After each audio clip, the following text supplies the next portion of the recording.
O Viva Saúde já está de volta falando sobre a doença de Alzheimer.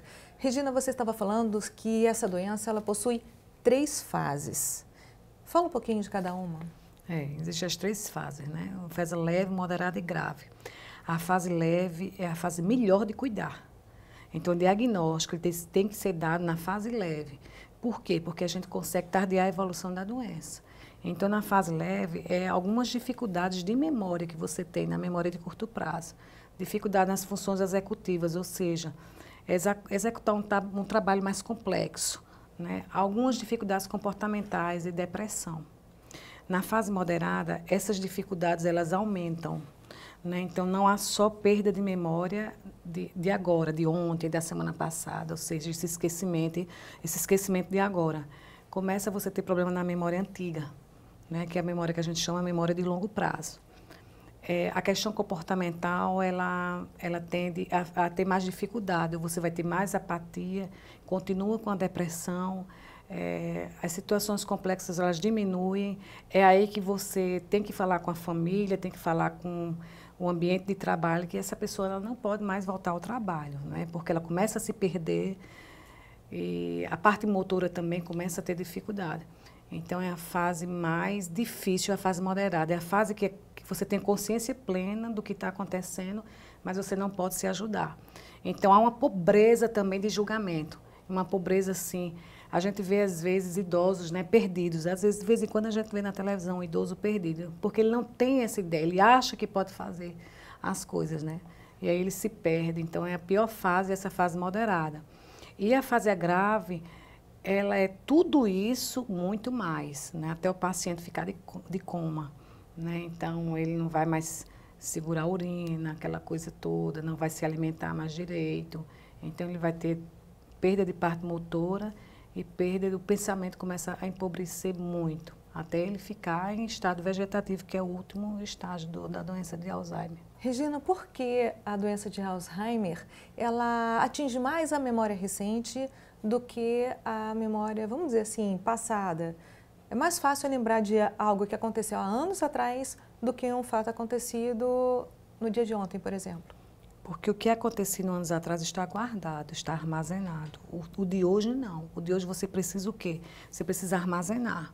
Então você vai ter dificuldade na memória de trabalho, né? Porque é muito difícil, até para a gente mesmo. Se alguém der para a gente um telefone de um médico, você vai e liga na hora. Se alguém lhe perguntar, você tem esse telefone? Não. Não é? Então você esqueceu. Então essa memória de trabalho, ela tem que ser bem trabalhada. É essa perda da memória de trabalho na doença de Alzheimer. Depois para a memória de curto prazo. Então você não armazena.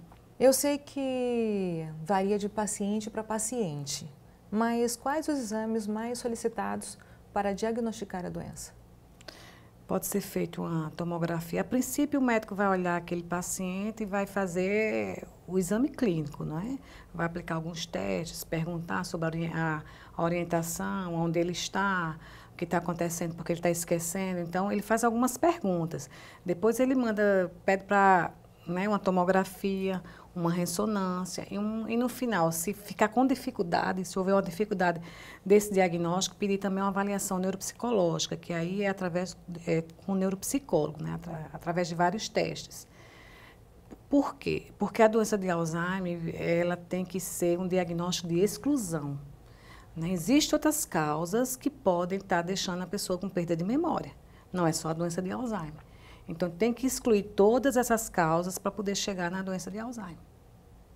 Eu sei que é uma pergunta difícil de responder, mas ela tem cura? Essa doença tem cura? Não. A doença do Alzheimer é uma doença que não tem cura. Ela tem tratamento, mas cura não. Né? Hoje em dia tem... Não é reversível? Não, ela é irreversível. Ela é uma demência irreversível. Demência reversível é aquela demência, por exemplo, de alcoolismo. Não é? Se você deixar o álcool, aquela coisa toda, você pode realmente dar uma melhorada, mas o Alzheimer não. O Alzheimer, se você continuar vivo, não é? Evidentemente que você chega até o estágio final da doença. Mas depende muito de cada caso, depende muito do tratamento que se tem com aquele paciente.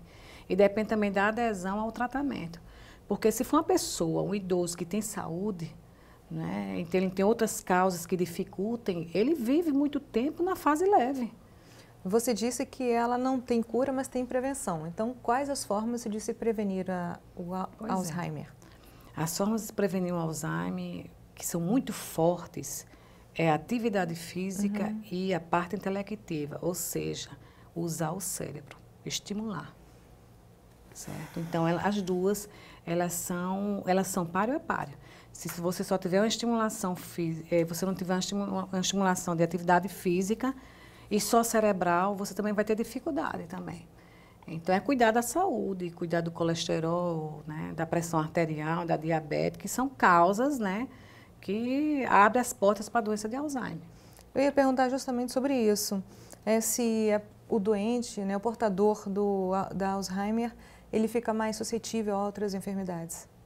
Fica porque ele está com perda neuronal, ele está ali acamado, então ele fica suscetível às outras, sim, às outras causas. Agora, repare bem, tudo tem que ser cortado, né?